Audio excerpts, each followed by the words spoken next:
말씀인 역대상 18장 13절입니다. 다윗이 에돔의 수비대를 두매 에돔 사람이 다 다윗의 종이 되니라. 다윗이 어디로 가든지 여호와께서 이기게 하셨더라. 다윗이 이스라엘 왕으로 등극하여 나라를 다스리기 시작할 때 가장 초기에 그가 한 일은 하나님께서 여호수아와 그의 백성들에게 명령하신 일이었습니다. 약속의 땅 가나안 내에 있는 모든 우상 숭배의 족속들을 제거하는 것입니다. 가나안을 정복한 후 사사시대 450년과 사울이 왕이 되어 40년 동안 통치할 당시까지 약 500년 동안 이루지 못한 일이었습니다. 다윗은 그 일에 집중하는데요. 여호와께서 이기게 하셨다라는 제목으로 말씀이 주는 결은 함께 나누겠습니다. 다윗은 먼저 가나안 땅 내부에 있는 블레셋 족속을 잔멸하고자 하였습니다. 블레셋의 수도라고 할 수 있는 가드를 침으로 인해 그곳의 영향력 아래 있던 다른 블레셋 도시들까지 정복하였습니다. 언제나 옆구리의 가시처럼 존재하였던 블레셋을 제거함으로 인해 주변 도시들에 거하는 이스라엘 백성들을 평온케 하였습니다.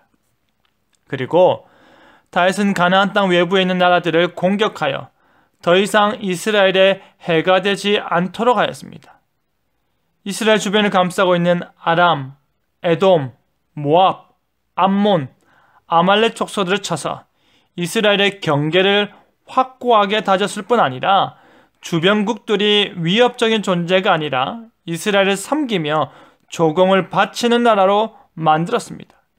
이는 다윗의 이스라엘이 그들 나라와의 전쟁에서 승리하였기 때문에 그들과 종주권 계약을 맺어서 그들로부터 충성을 맹세받고 조공을 바치게 한 것입니다. 이것이 다윗의 시대가 그 이전 시대와 다른 것입니다. 다윗이 비록 손에 피를 많이 묻히는 전쟁 용사 역할을 많이 하였지만 그가 이룬 업적은 하나님께서 이미 오래전에 명령하신 바를 철저히 이루는 것입니다.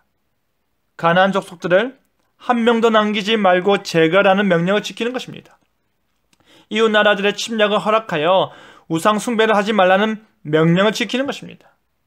다윗은 진정 하나님께서 그의 조상들에게 하신 언약을 지켜 이행함으로 인해 이스라엘을 복된 나라로 세워가는 것입니다.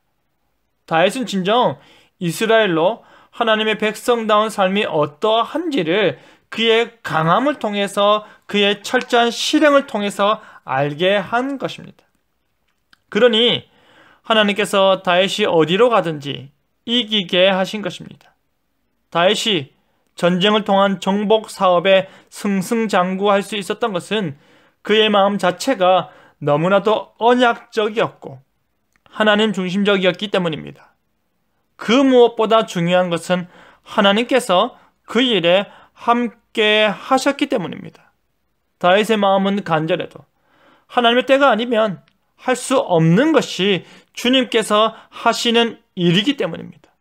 하나님께서 다윗과 함께 하심으로 인해 다윗이 어디로 가든지 이기게 하시는 것입니다. 전쟁터에는 다윗이 나가지만 하나님께서 그 전쟁을 승리로 이끄시는 것입니다. 하나님께서 주도하시고 하나님께서 이끄시고 하나님께서 이기게 하신 것입니다. 하나님께서 다윗에게 만군의 여호와요 승리의 하나님이 되시는 것입니다.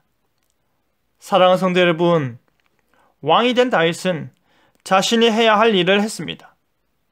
왕이 된 다윗은 하나님께 먼저 묻고 그리고 그 대답에 따라 행동하였습니다. 다윗은 이스라엘이 진정 하나님의 언약 백성이 되게 하기 위해 전쟁을 통해 그 순수한 신앙을 지켜나갈 수 있도록 하였습니다.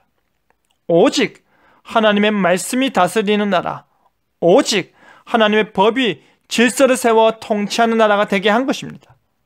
그렇기 때문에 하나님께서 다윗이 어디로 가든지 이기게 하신 것입니다. 우리가 하나님께 먼저 묻고 행하고 우리가 하나님의 마음으로 행동하고자 할 때 하나님께서 우리와 함께 하심으로 인해 우리로 어디로 가든지 승리케 하실 것입니다. 하나님께 우리로 이기게 하심을 믿으시길 바랍니다. 그 승리케 하심이 하나님의 기쁨임을 기억하시길 바랍니다. 그리하여 하나님께서 함께 하심으로 인해 늘 이기는 삶을 사는 저와 여러분 되기를 간절히 바랍니다. 아멘.